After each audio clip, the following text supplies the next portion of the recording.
¿qué tal? ¿Cómo les va? Soy Andrés Oppenheimer. Gracias por estar con nosotros. Donald Trump ganó las elecciones de Estados Unidos contra los pronósticos de los principales encuestadores, prácticamente todos. Y la gran pregunta en boca de todos es, ¿qué hará Trump como presidente? ¿Va a construir el muro en la frontera y obligar a México a pagarlo, como decía en todos sus discursos de campaña? ¿Va a deportar a 11 millones de indocumentados? ¿Va a colocar tarifas del 35% a las importaciones de México, China y otros países? Y más allá de eso, ¿cuánto poder real va a tener? ¿Y qué impacto va a tener en las economías del mundo? ¿La caída de las bolsas que vimos inmediatamente después de su triunfo fue un fenómeno pasajero o algo que vamos a ver más a largo plazo?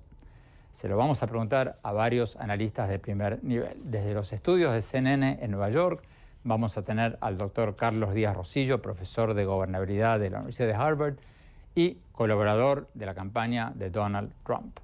Desde Washington vamos a tener al embajador Arturo Sarucán, ex embajador de México en Estados Unidos. Le vamos a preguntar sobre el impacto que tendrá Trump en México y en América Latina.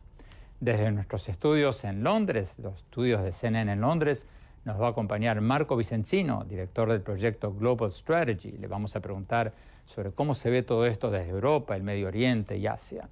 Y en nuestros estudios en Miami vamos a tener a Marily Cancio, abogada y una de las voceras de la campaña de Donald Trump, al escritor y periodista Carlos Alberto Montaner, analista de CNN, columnista del Miami Herald y varios otros periódicos, y al economista Alberto Bernal. Le vamos a preguntar qué va a pasar con el dólar y con las monedas latinoamericanas.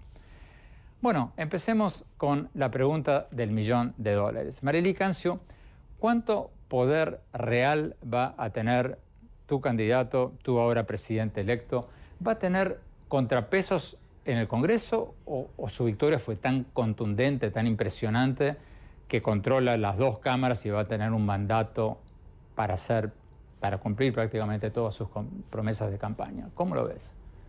Mira, por primera vez yo creo que un presidente va a estar recibiendo el apoyo del Congreso y el Senado, un presidente republicano que ahora tiene la mayoría. Mucho se había hablado diciendo que habían tantos senadores republicanos que no los respaldaban, pensaban que iban a perder el poder, y la realidad de lo que vimos es que muchas personas fueron reelectas gracias al señor Trump, de tantas personas que salieron a votar por él.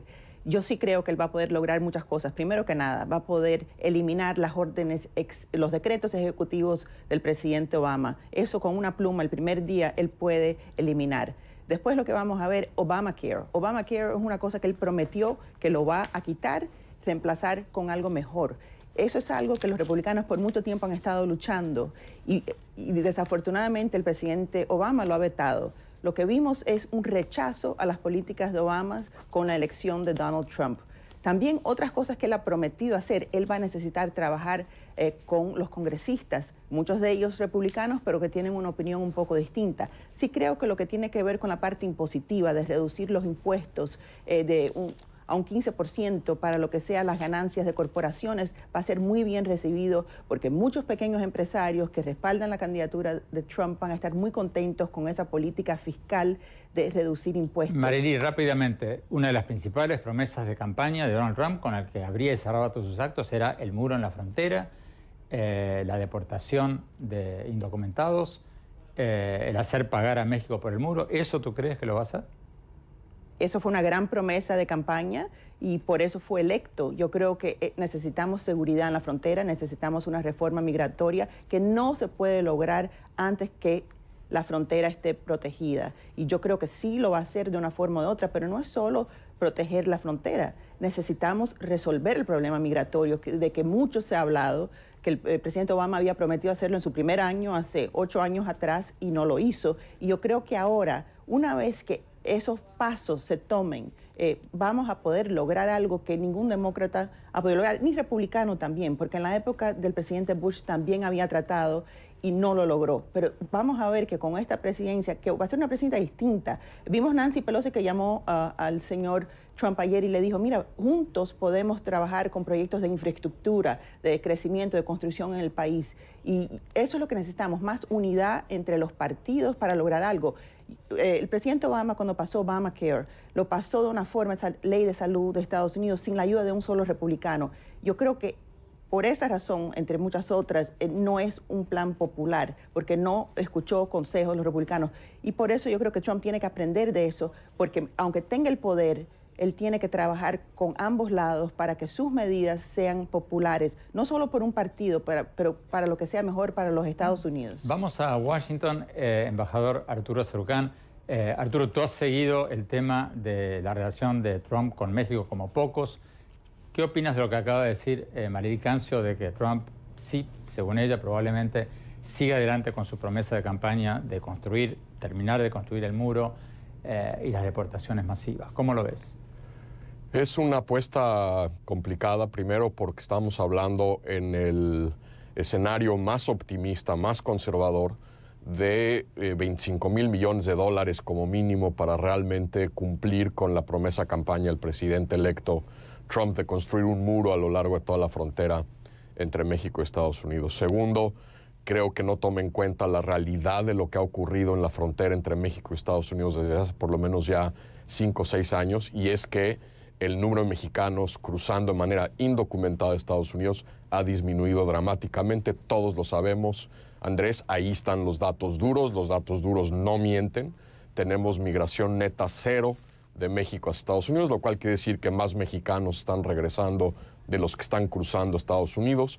México y Estados Unidos, Andrés, tú lo has visto, desde el 11 de septiembre del 2001 han desarrollado mecanismos de cooperación que a veces no podemos cacarear y de los cuales a veces no podemos hablar por obvias razones, pero se han desarrollado mecanismos muy profundos de cooperación en materia de seguridad en la frontera para evitar que potenciales terroristas pudiesen usar la frontera para vulnerar la seguridad de los tres países norteamericanos. Arturo, sobre lo que decía recién Mariely Cancio, de que esa fue su principal promesa de campaña y no va a poder simplemente ignorarla. ¿Qué dices a ese argumento? No, es un hecho que fue una de sus principales plataformas de campaña, no hay duda de ello, no hay duda de que ese tema resonó, tuvo enorme eco en los grupos que apoyaron a Donald Trump en la campaña, pero de allá a la realidad hay un largo trecho, hay una realidad legal,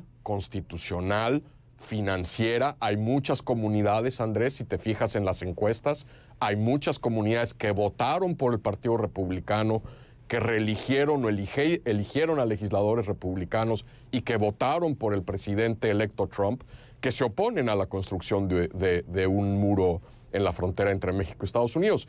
Entonces aquí el tema será cómo trabajamos México y Estados Unidos juntos para garantizar seguridad común, pero también prosperidad común en la frontera. Carlos Alberto Montaner, la misma pregunta. ¿Cuánto poder real va a tener Trump? ¿Va a tener contrapesos en el Congreso o ahora que tiene las dos cámaras con él va a poder hacer prácticamente lo que quiera? Bueno, no puede hacer lo que quiera, pero no creo ni siquiera que pretenda hacer lo que quiera porque hay límites constitucionales, hay límites legales. Además, él sabe que más de la mitad de la población, de los electores votaron en contra. Es decir, ella ganó con el voto popular y eso es una realidad que una persona sensible tiene que tomar en cuenta eso. Es decir, ganó de acuerdo con la ley, perfectamente claro que ganó, pero votó más gente en contra de él que a favor de él. 250,000 personas, pero 250,000 personas en un universo de 120 millones de personas, pues es poco significativo.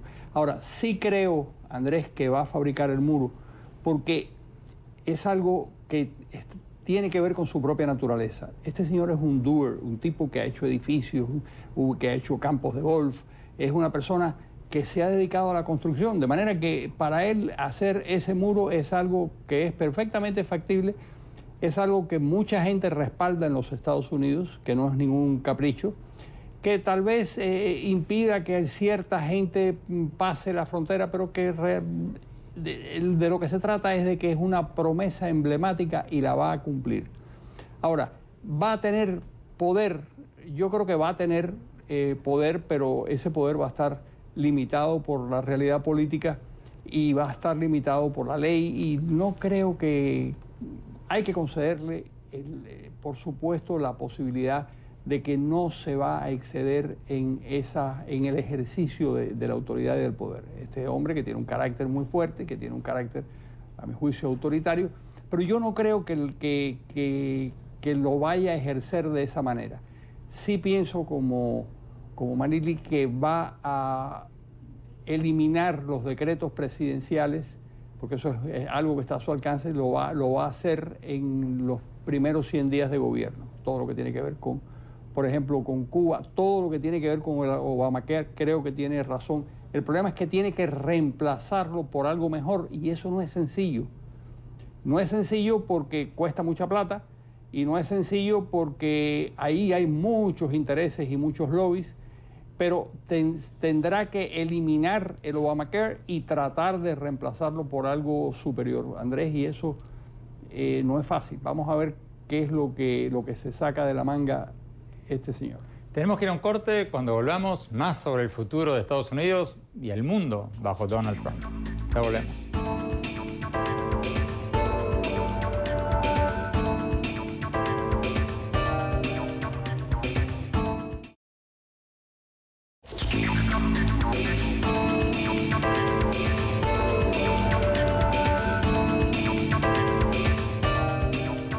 Gracias por seguir con nosotros. Estamos analizando la victoria de Donald Trump y qué impacto va a tener en Estados Unidos y en el mundo. Vamos a Nueva York con el doctor Carlos Díaz Rosillo, profesor de gobernabilidad de la Universidad de Harvard, colaborador de la campaña de Trump y un hombre muy cercano al círculo íntimo de Donald Trump.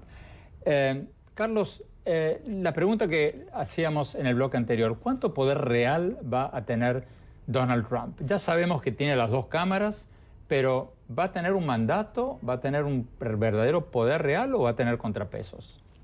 Mira, va a tener un poder real, indiscutiblemente, pero el sistema norteamericano es un sistema de pesos y contrapesos en el cual el presidente no puede hacer todo lo que quiere sin la ayuda del Congreso. Sí tiene un mandato, ningún medio de prensa pensaba que iba a ganar. Y los pocos que decían que quizás había una probabilidad mínima de que ganase, pensaban que iba a ganar con 1 o 2 votos más electorales de los que necesitaba, 270. Y lo que estamos viendo es que ha llegado casi a 300 votos electorales, que es un mandato decisivo. Pero por el otro lado, se puede argumentar que Hillary Clinton ganó el voto popular, o sea que por lo menos el 50% del país no votó por él o votó en contra de él. ¿Cuánto contrapeso crees tú que va a tener en el Senado? Porque el Senado y la Cámara de Representantes van a seguir estando controladas por el Partido Republicano. ¿No va a tener, por lo menos entre sus legisladores, no se van a plegar todos a él ahora? No, mira, el Congreso lo va a apoyar cuando considere que las propuestas que presenta son propuestas que le va a beneficiar al país, y cuando los senadores republicanos consideren que no sea así, por supuesto que le van a hacer oposición. Así que no va a tener un mandato en el cual va a poder hacer lo que quiere.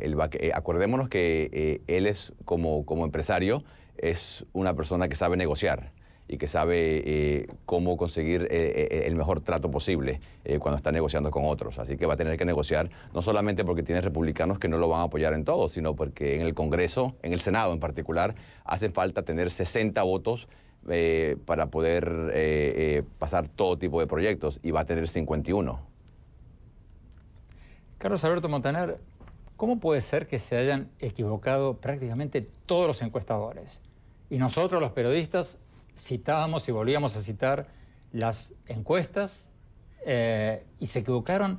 Si no me equivoco, estábamos hablando con Marily Cancio antes de los 20 encuestadores que aparecían en la lista de Real Clear Politics, 15, 20, todos menos 2, o sea, 18 decían que Hillary ganaba por 5 puntos y en el colegio electoral por muchísimo más. ¿Cómo se equivocaron tanto? Bueno, probablemente porque había una voluntad de equivocarse. Es decir, cuando eso suele ocurrir en las encuestas. Pero estamos en la era de Big Data, de los datos. Supuestamente estamos en la era... Sí, pero todo depende de cómo preguntes y dónde preguntes y a quién le preguntes. Y entonces hay muchas cosas que escaparon a los encuestadores. Por ejemplo, escapó a los encuestadores que la mayor parte de aquel voto obrero que generalmente votaba por los demócratas, iba a votar en estas elecciones por los republicanos, o iba a votar por Donald Trump, y que había una identificación, yo diría que étnica, con este señor. Lo que quiere decir que esos son datos muy difíciles de precisar. María Cancio, ¿cómo se pueden haber equivocado tanto los encuestadores? Todos.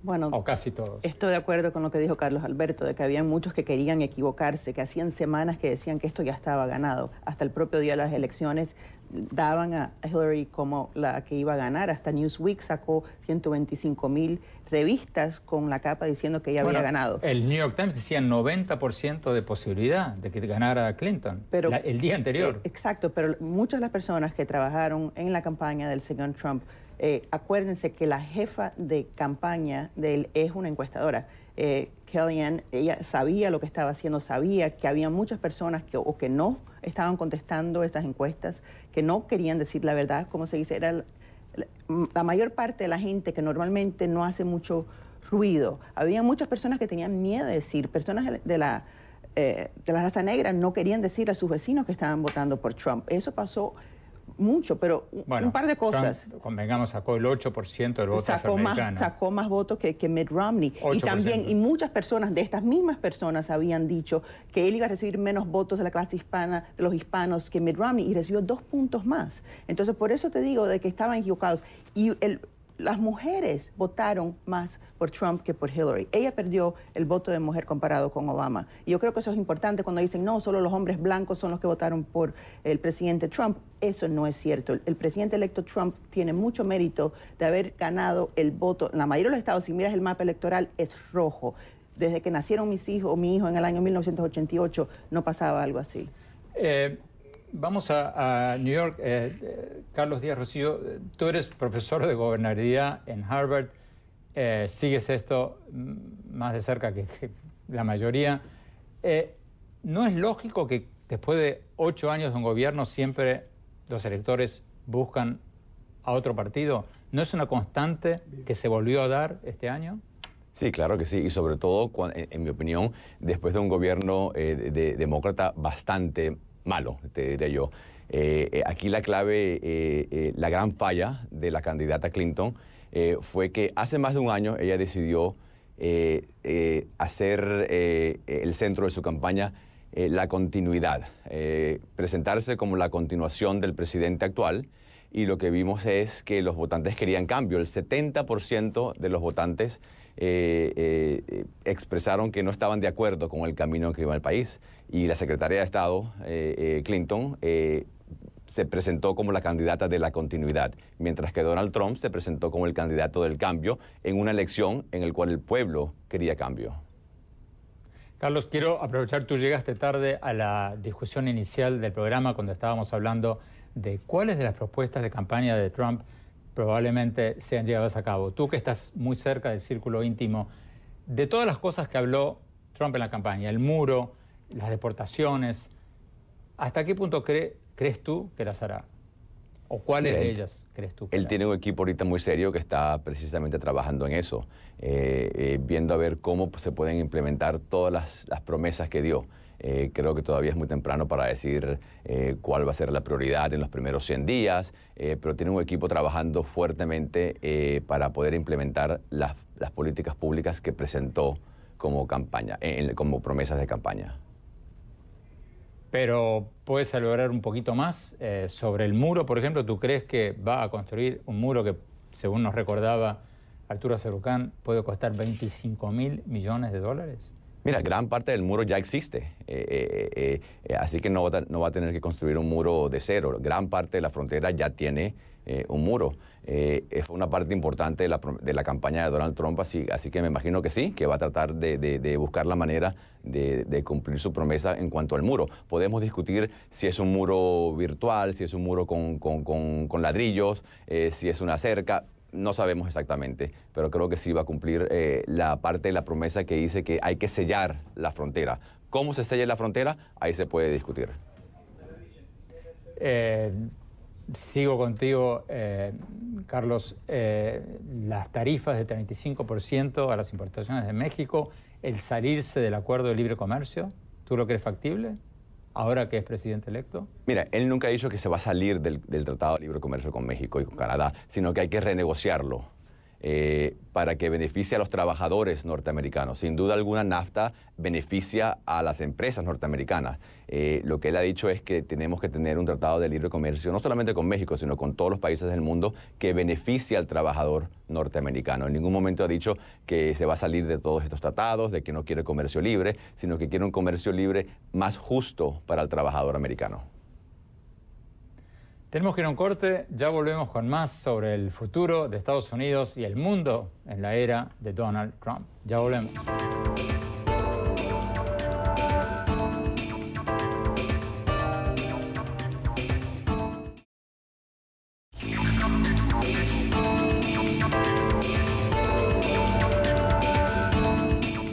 Gracias por seguir con nosotros. Estamos analizando la victoria de Donald Trump y su impacto en Estados Unidos y en el mundo. Vamos a Londres.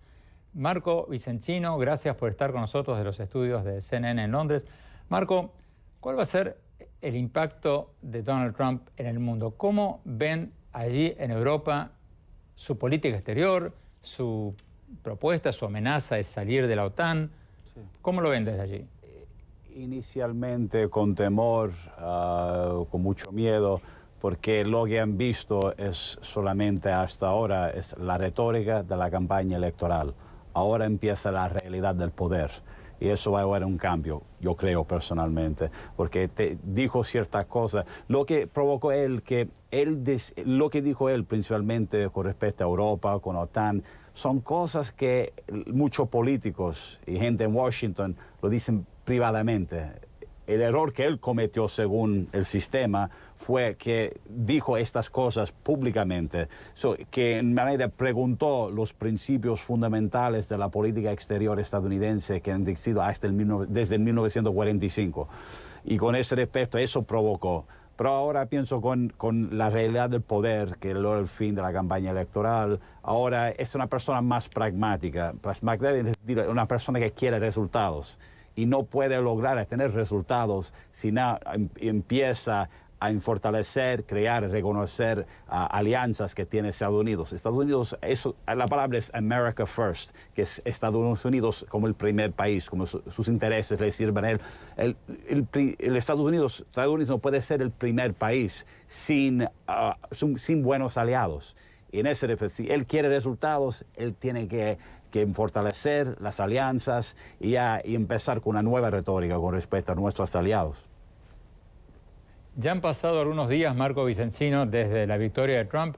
¿Se ha calmado un poco ese temor del que tú hablabas en Europa o no? Con tiempo, pienso desde el 8 de noviembre hasta el 20 de enero del 2017, en estos 2 meses, con tiempo, él gradualmente, cuando el día en la toma de posesión, la inauguración en Estados Unidos, el 20 de enero, pienso que llegando a esa fecha, la situación se va a calmar mucho más. Hay 2 meses en los cuales él tiene que venir en Europa, se encuentra hoy con el presidente Obama, eventualmente va a venir en Europa, le han invitado a unos cumbres aquí, y gradualmente se va a crear relaciones personales.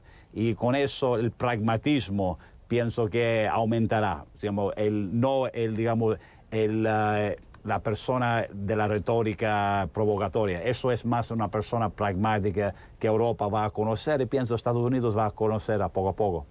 Arturo Sarucán, ¿cómo ves la política exterior de Donald Trump hacia América Latina? ¿Qué cambios te animarías a pronosticar?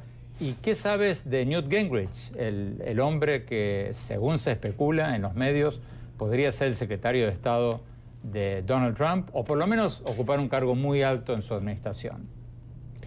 Yo creo que después de lo que ha ocurrido en este ciclo electoral, querido Andrés, es muy temerario ponerse a pronosticar cosas, sobre todo cuando como candidato Trump habló relativamente poco del hemisferio fuera de los temas mexicanos que tú has abordado, el tema de la normalización de relaciones diplomáticas con Cuba, que son quizá los 2 grandes temas de las relaciones interamericanas a los que él se refirió a lo largo de la campaña. Gingrich, yo tuve la oportunidad de mantener una relación cercana con él durante mis 6 años de gestión como embajador en Estados Unidos. Comíamos un par de veces al año en la embajada. Creo que es un hombre que primero es pragmático, segundo entiende, creo, primero la importancia que un continente americano próspero, seguro, estable tiene para la seguridad de los intereses geopolíticos de Estados Unidos. Segundo, tiene muy clara la importancia que encierra el Tratado de Libre Comercio de América del Norte para la prosperidad y el bienestar de Estados Unidos, para los empleos, los 6 millones de empleos que dependen directamente del comercio con México en Estados Unidos. Entonces, yo asumo y espero que ese hombre al que yo traté y con el que interactué durante 6 años, pragmático, no come fuego, no come lumbre, creo que es bastante cuidadoso al acercarse a temas de política exterior, traiga este estilo al empezar a ver y el empezar a atender temas de transición, si es que, como se rumora y como hemos visto, Andrés, en los medios de comunicación, se le están encargando tareas vinculadas a la política exterior de los Estados Unidos. Maridy Cancio, Carlos Alberto Montaner, Trump prometió cortar el avance de la normalización con Cuba si es presidente. ¿Ustedes creen que lo va a hacer? No es cortar el proceso de normalizar relaciones. Como hija de cubanos, yo quisiera que tuviéramos buenísimas relaciones con la isla de Cuba. El problema es cómo ayudar al pueblo cubano que tanto está sufriendo desde que pasó ese proceso, esa nueva política en el diciembre del 2014. Hemos visto que ha habido represalias, más personas en la cárcel hoy en día que hace muchos años. Esta misma semana el gobierno cubano ha amenazado decir que van a tener una base rusa en Cuba y están haciendo maniobras militares. Entonces, lo que tenemos que hacer es, le estamos dando todo a cambio de nada. Quieren los dólares americanos, pero entonces que respeten los derechos humanos de las personas dentro de la isla. Pero Carlos Alberto Montaner, ¿no dijo Trump cuando vino a Miami en las últimas semanas de la campaña que iba a anular el acercamiento, no me acuerdo de la palabra que usó, de Obama con Cuba? Yo creo que sí, y creo que eso es algo que... Dijo eso, ¿no? Es algo que pudiera ser, pero como dice Maridy, a cambio, es decir, la política de restricciones económicas, la política de fuerza, de alguna manera, contra la dictadura de los Castro, será sustituida si efectivamente el gobierno cubano tiene tolerancia con la oposición, si deja de maltratar a la oposición, si deja de perseguir a la gente, si deja de golpear semanalmente a las damas de blanco. Quiere decir esto que va a haber una especie de quid pro quo. Si ustedes tienen un comportamiento, que fue lo que dijo Obama al principio, que realmente después no cumplió, ignoró. Yo creo que sí que lo va a hacer, además es muy fácil. Y además debe sentir una lealtad especial por los cubanos, porque fue el voto cubano lo que le proporcionó el triunfo en la Florida.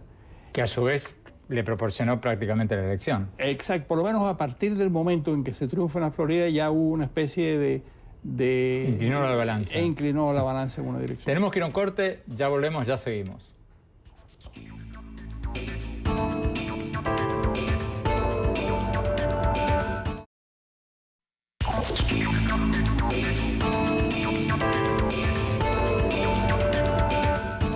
Gracias por seguir con nosotros. Estamos analizando la victoria de Donald Trump y su impacto en el mundo y en América Latina. Vamos a Nueva York, doctor Carlos Díaz Rosillo, profesor de gobernabilidad de Harvard y asesor, colaborador de la campaña de Donald Trump. Carlos, recién hablábamos sobre Cuba y sobre Venezuela. ¿Qué cambios hará Donald Trump una vez que sea presidente de Estados Unidos? Claro, mira, lo que dijo Donald Trump cuando estuvo en Miami hace un par de semanas, yo estuve con él, y fue que él piensa anular las decisiones unilaterales que el presidente actual decretó con un plumazo hacia Cuba, siempre y cuando Cuba no haga concesiones, respete los derechos humanos y demuestre una cierta apertura al sistema democrático. Así que la postura de Donald Trump es que Estados Unidos dio todo y no recibió absolutamente nada del régimen dictatorial de Cuba y que lo va a anular siempre y cuando el régimen no haga cambios positivos para los ciudadanos cubanos. ¿En materia de Venezuela? Mira, está muy al tanto de lo que está pasando en Venezuela, sabe que es una situación muy triste, ha demostrado apoyo a la oposición y creo que va a ser un presidente que va a apoyar a la democracia en todo el continente. Pero, Carlos, ¿no hay una contradicción ahí, Carlos Díaz? Porque, por un lado, Trump ha dicho que su principal prioridad va a ser las relaciones bilaterales y que no le importan tanto los derechos humanos. Lo dijo en una entrevista a New York Times, lo dijo en su discurso de aceptación en la Convención Republicana, dijo no vamos a dar lecciones al mundo, o sea, un pragmatismo absoluto y un menor énfasis en, digamos, la política de derechos humanos. ¿Por qué crees tú que va a cumplir con eso en Cuba? Mira, en ningún momento ha dicho que no le interesan los derechos humanos. Una cosa es decir... No lo dijo en esos términos. Una cosa es decir que no se va a meter en los asuntos de otros países para tratar de cambiar un gobierno, y otra cosa es decir que si te vamos a dar concesiones, lo menos que podemos esperar es que retribuyas de una manera. Acuérdate que él es un tipo sumamente pragmático y que va a exigir resultados. Así que si quieres algo de Estados Unidos, bueno, tienes que entonces estar de acuerdo con lo que Estados Unidos te pide, que es muy diferente a intervenir en los asuntos internos de un país latinoamericano. Vamos a Londres.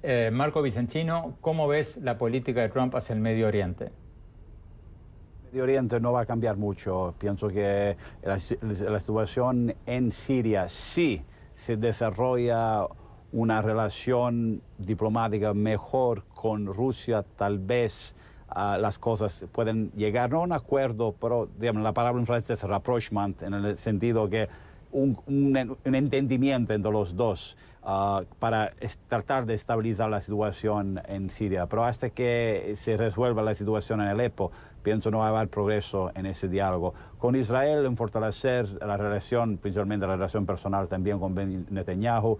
Irak, principalmente, seguir luchando contra ISIS. Egipto, fortalecer la relación, y también los países del Golfo, como Arabia Saudita. No va a haber un cambio radical, más es tipo continuidad, pero con excepciones. Principalmente su relación, la relación de Trump con Benjamin Netanyahu, que Netanyahu con Obama ha sido una relación terrible entre los dos.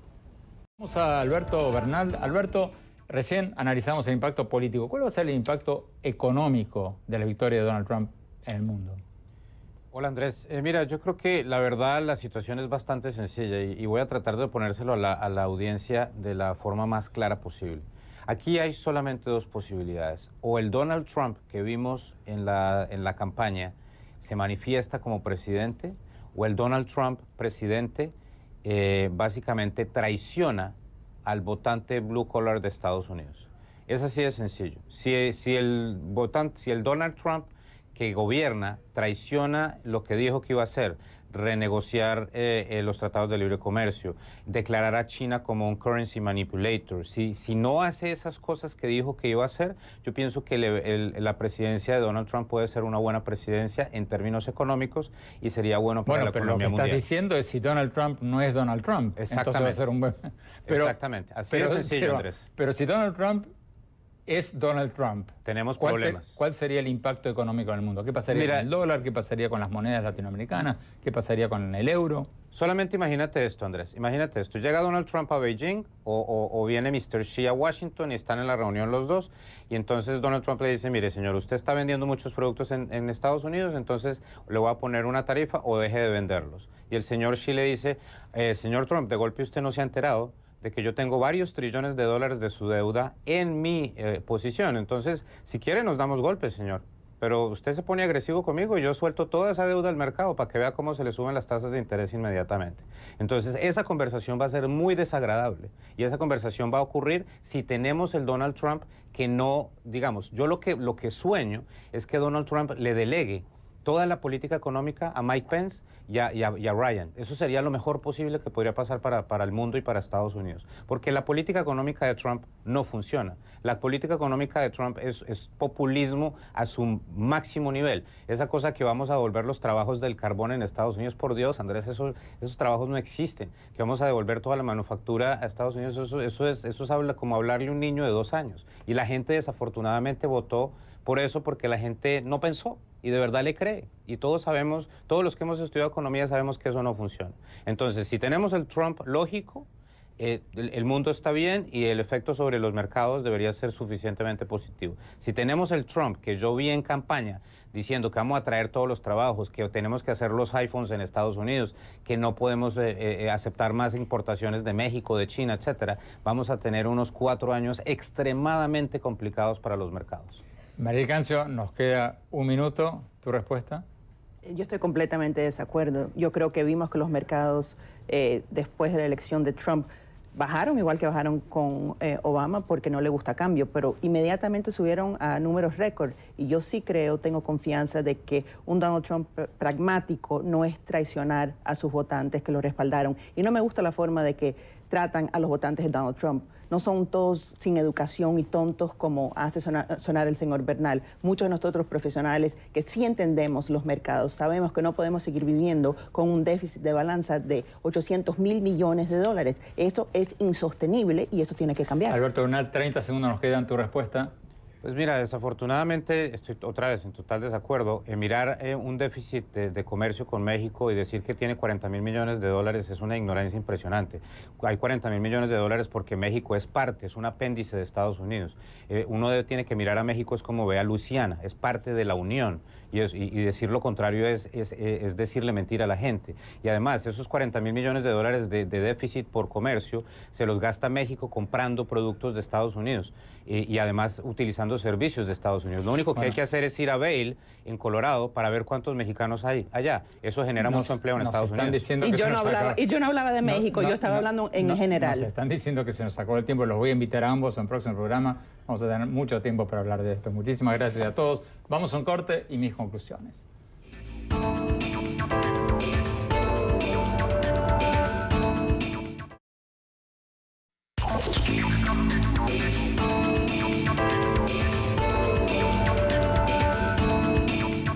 Muchas gracias por habernos acompañado y no se olviden de seguirnos en nuestro Twitter, @OppenheimerA, en nuestra página de Facebook, Andrés Oppenheimer, y en nuestra página de internet, andresoppenheimer.com.